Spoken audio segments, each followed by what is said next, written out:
বাংলাদেশে পাচারের আগে নিষিদ্ধ তরল মাদক সহ কুখ্যাত দুষ্কৃতীকে গ্রেফতার করল বসিরহাট থানার পুলিশ।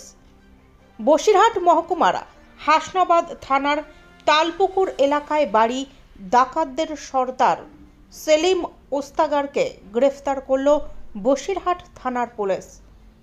পুলিশ সূত্রে জানা গিয়েছে, রাজ্যের 7টি জেলায় বর্ধমান, আরামবাগ, বিধাননগর, শান্তিপুর সহ একাধিক এলাকায় ডাকাতি ও ছিনতাই রাহাজানি চালাতো এই ডাকাতের দল। রাজ্যের বিভিন্ন থানায় একাধিক অভিযোগ রয়েছে এই দুষ্কৃতীর বিরুদ্ধে।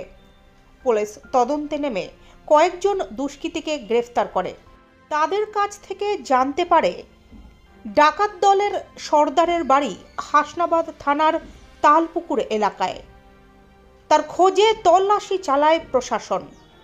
গতকাল রাত্রে 5 লিটার তরল মাদক ও 50 বোতল ফেন্সিডিল সহ ভারত বাংলাদেশ ঘোজাডাঙ্গা সীমান্ত রোড থেকে গ্রেফতার করে বসিরহাট থানার পুলিশ।